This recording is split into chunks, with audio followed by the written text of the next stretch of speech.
میں سعودی عرب میں رہتی تھی۔ اماں کہتی تھی تو شادی شدہ ہے اور تیرا شوہر پاکستان میں رہتا ہے۔ مجھے بہت شوق تھا اپنے شوہر کو دیکھنے کا، کیونکہ میں بہت چھوٹی تھی جب میرا نکاح ہوا تھا۔ ایک دن اچانک اماں کی شدید طبیعت خراب ہوئی تو مجھے مرنے سے پہلے میرے شوہر کا ایڈریس دے کے بولی کہ بیٹا مجھے معاف کر دینا اور شوہر کو دیکھ کر مجھے بددعا مت دینا۔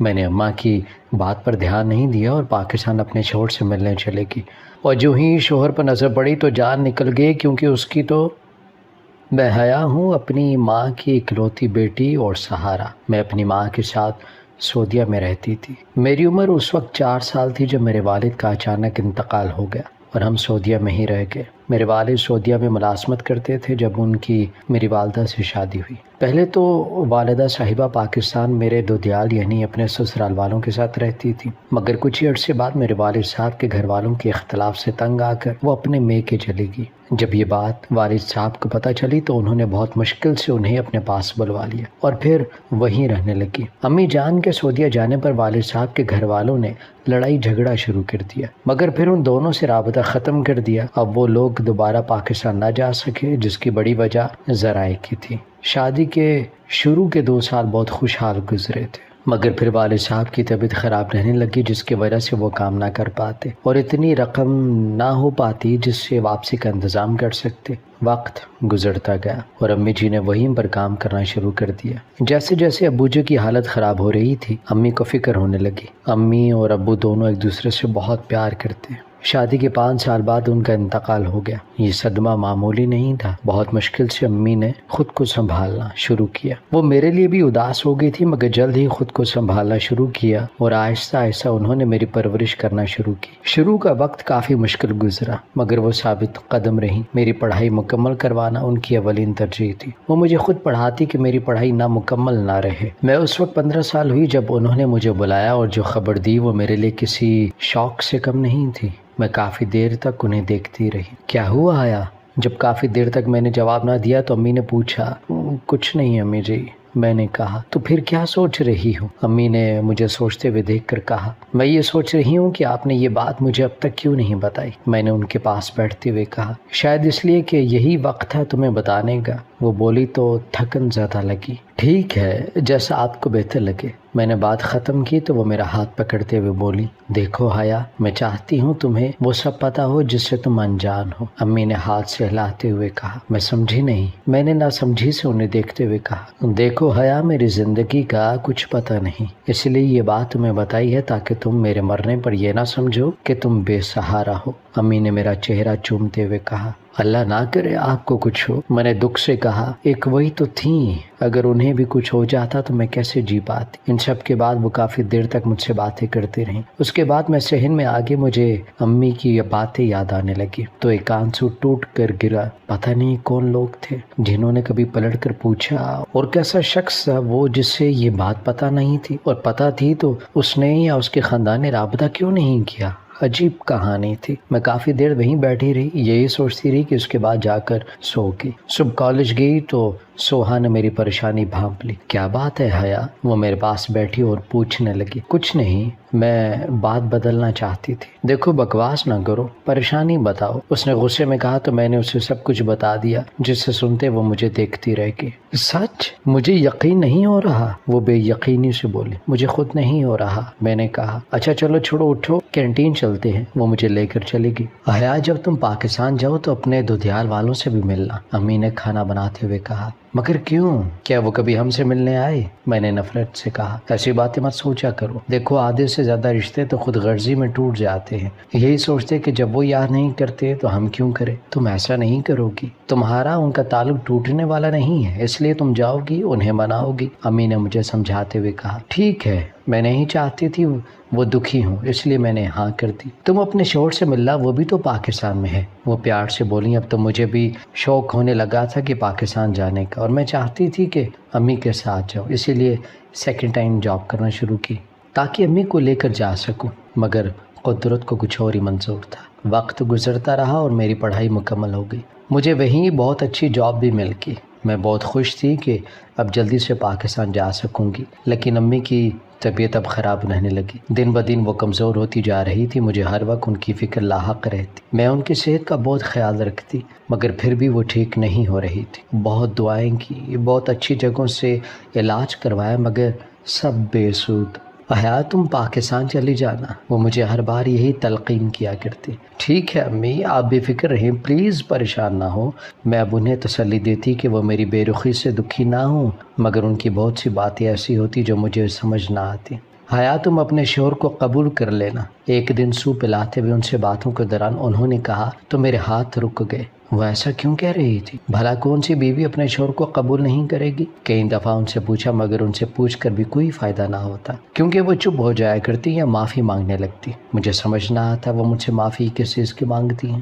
مجھے بہت شوق تھا اپنے شوہر سے ملنے کا، کہ میں دیکھ سکوں کہ کون ہے وہ شخص جو میری زندگی کا ہمراہی ہے، کیونکہ میں نے ابھی تک نہیں دیکھا سوائے نام کے۔ مجھے کچھ نہیں پتا تھا کہ وہ کون ہے، کیا کرتا ہے، کہاں رہتا ہے۔ امی سے پوچھنے کا سوچا اور ان کے کمرے میں گئی۔ امی، میرا شوہر رہتا کہاں ہے؟ میں نے ان کے قریب بیٹھتے ہوئے پوچھا۔ وہ میں تجھے بتا دوں گی جلد ہی۔ وہ بات ٹال گئیں تو میں نے بھی کریدنا مناسب نہیں سمجھا۔ 1 مہینے بعد امی کی طبیعت بہت بگڑ گئی تو میں انہیں لے کر ہاسپٹل گئی۔ وہاں آدھی رات کو نرس نے آ کر کہا، آپ کی والدہ آپ کو بلا رہی ہیں۔ نرس کی بات سنتے ہی میں بھاگ کر وارڈ میں گئی۔ حیا میرے پاس آؤ۔ انہوں نے مجھے اپنے پاس بلوا کر ایک پرچی تھمائی۔ میں نے نہ سمجھی میں انہیں دیکھا۔ یہ کیا ہے امی؟ میں نے پرچی کھولتے ہوئے دیکھتے ہوئے کہا کہ اس پرچی پہ کوئی پتہ لکھا ہے، یوں لگتا ہے سالوں پرانا کوئی خط ہو جس کے الفاظ مٹ رہے تھے۔ یہ تیرے سسرال والوں کا پتہ ہے، تو وہاں چلی جا۔ انہوں نے کہا تو مجھے بہت رونا آیا۔ میں آپ کو ساتھ لے کر جاؤں گی۔ میں نے پرچی مٹھی میں بند کی۔ میری ایک بات یاد رکھنا حیا، اپنے شوہر سے مل کر مجھے بددعا مت دینا اور مجھے معاف کر دینا۔ میں تیرے آگے ہاتھ جوڑتی ہوں، مجھے اور اپنے ابا کو معاف کر دینا، تیری مہربانی ہوگی۔ وہ یہ کہتی اس دنیا سے رخصت ہوگی۔ میں کافی دن تک اسی صدمے میں رہی، مجھے کسی چیز کا ہوش نہیں تھا۔ 2 مہینے بعد میں سنبھل چکی تھی۔ جب کمرے میں گئی تو ڈراز میں سے وہ پرچی نکال کر جو امی نے مرتے وقت دی تھی، مجھے ان کی اس دن والی وہ باتیں یاد آنے لگی۔ حیا، تمہارا نکاح ہو چکا ہے اور تمہارا شوہر پاکستان میں ہے، وہاں جا کر اس سے مل لینا۔ تیرا نکاح تیرے ابا کی مرضی پر ہوا تھا، اسی لیے اسے نبھانے کی کوشش کرنا تاکہ تیرے ابا کا مان سلامت رہے۔ امی کی ساری باتیں مجھے یاد آتی، رونانے لگتی۔ کافی دیر میں روتی رہی، پھر اٹھ کر اپنی جمع پونجی اکٹھی کی، گھر سے نکل گئی۔ پاکستان جانے کا انتظام ہو چکا تھا۔ مجھے یہاں کے ادھورے کام نمٹانے تھے تاکہ میں بے فکر ہو کر پاکستان جاؤں۔ میں 1 ہفتے تک یہاں سے نکل گئی اور پاکستان پہنچ کر میں نے جب اپنے سسرال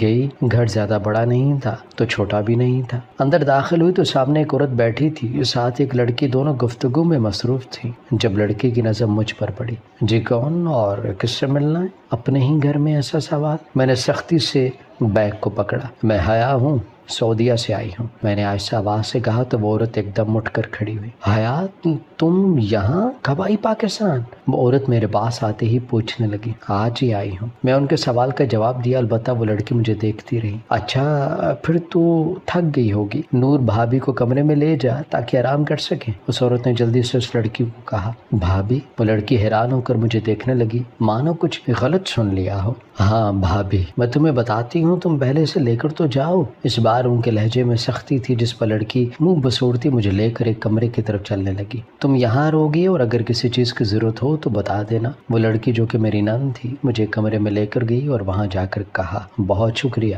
میں نے نرمی سے کہا، جبکہ مجھے اس لڑکی کا یوں انجان ہونا برا لگا تھا۔ میرے کہتے ساتھ ہی وہ چلی گئی۔ میں نے اپنی سوچوں کو جھٹک کر کچھ دیر آرام کیا اور پھر فریش ہو کر باہر جانے کا سوچنے لگی۔ کچھ دیر سوچنے پر باہر جانے کا ارادہ کرتی کمرے سے نکلی تو سیدھا ٹی وی لاؤنج میں پہنچی، جہاں وہی لڑکی اور 2 لڑکے بیٹھے تھے، باتیں کر رہے تھے۔ مجھے وہاں دیکھ کر خاموش ہو گئے۔ ارے آپ کیوں کھڑی ہیں؟ آئے بیٹھے۔ ان میں سے ایک نے اپنی جگہ سے اٹھتے ہوئے کہا، وہ مجھے پانی پینا ہے۔ میں نے بہانہ بنایا، میں لاتی ہوں۔ لڑکی اٹھ کر دائیں طرف چل پڑی۔ بیٹھ جائیں۔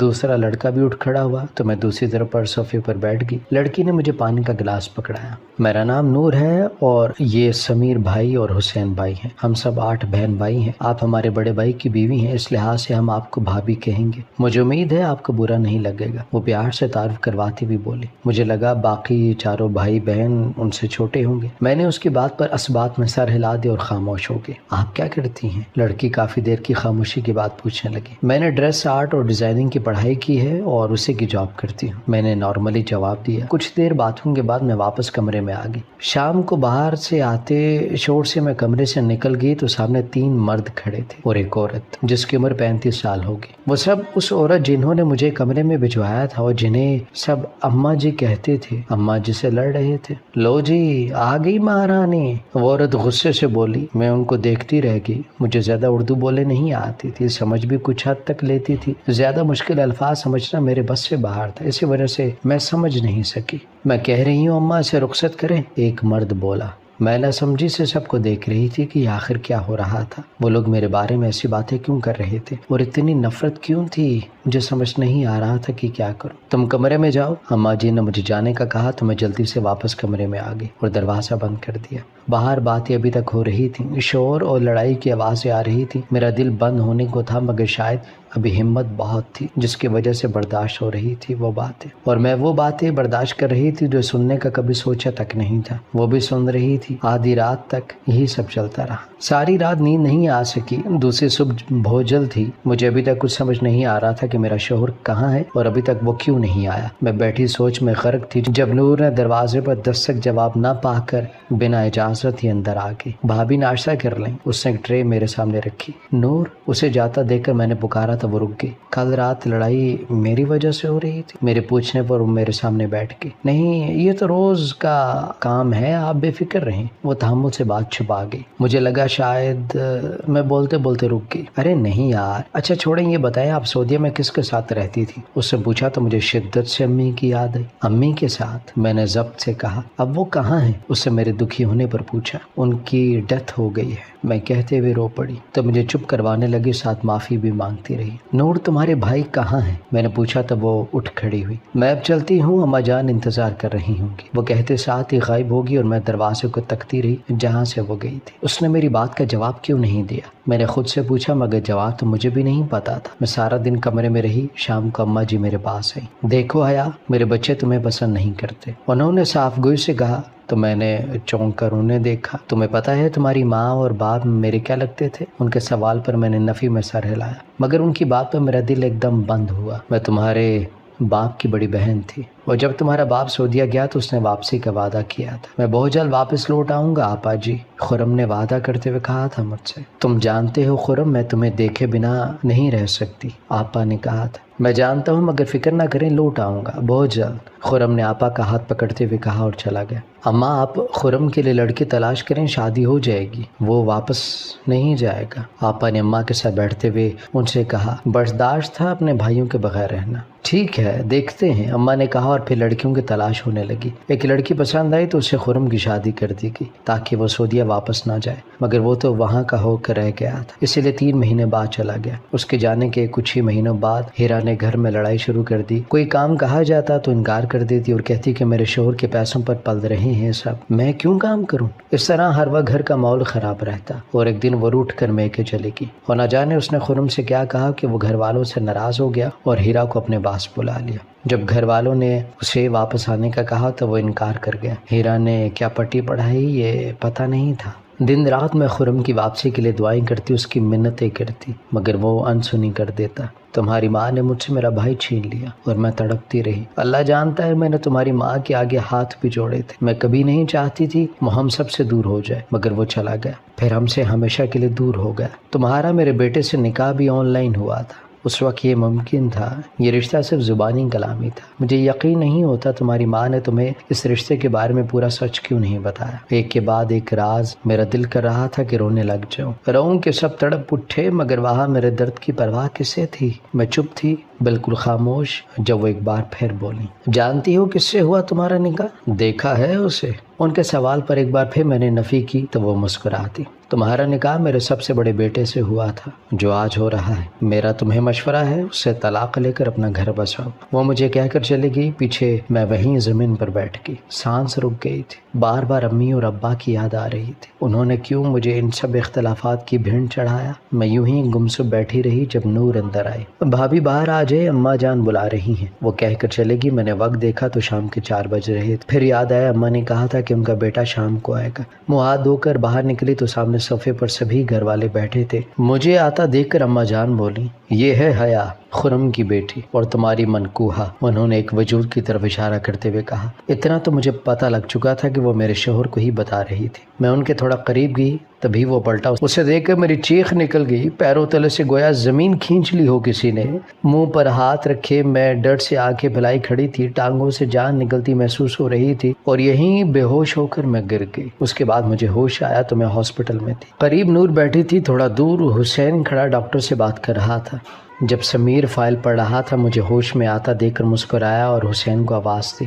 مجھے بے ہوش ہونے سے پہلے کا واقعہ یاد آیا تو امی کی آخری بات بہت یاد آئی. اب میں سمجھ رہی تھی کہ انہوں نے مجھے کیوں کہا کہ میں انہیں بدوا نہ دوں. کاش امی آپ مجھے مار دیتی مگر یہ ظلم تو نہ کرتی. میری نظروں کے سامنے سے میرے شوہر کا چہرہ گھوما تو ایک بار پھر دل کانپنے لگا. 40 سال کا مرد، ایک ٹانگ ٹوٹی ہوئی، وہ بالکل بوڑھا آدمی لگ رہا تھا. بال سفید، چہرے پر جا بجا نشان جو سیاہ ہو چکے تھے. شکر ہے اللہ کا آپ کو ہوش آیا، حسین میرے قریب کھڑا بولا. تو میں مسکرا بھی نہ سکی. کیا عجیب کھیل کھیلا گیا تھا میرے ساتھ، میرے ہی ماں باپ نے. آپ ٹھیک ہیں؟ سمیر کے سوال پر میں نے اسے دیکھا تو وہ نظریں چرا گیا. اس کے بعد ڈاکٹرز کی اجازت سے مجھے وہ واپس گھر لے گیا. میں نے منع کیا مگر حسین بضد تھا، اسی لیے مجھے آنا پڑا. پھپھو نے میری طلاق کروا دی کچھ ہی دنوں تک. میں چاہتی ہوں تمہاری شادی حسین سے کر دوں. دیکھو حیا، جو ہوا اسے بھولنا مشکل ہے مگر میں تمہیں دکھ میں نہیں دیکھ سکتی. وہ شرمندہ سی بولی جیسے سب کے ذمہ دار وہ ہوں. آپ بے فکر رہیں، میں دوبارہ سعودیہ چلی جاؤں گی اور ویسے رہوں گی جیسے پہلی رہا کرتی تھی. جہاں تک رہی بات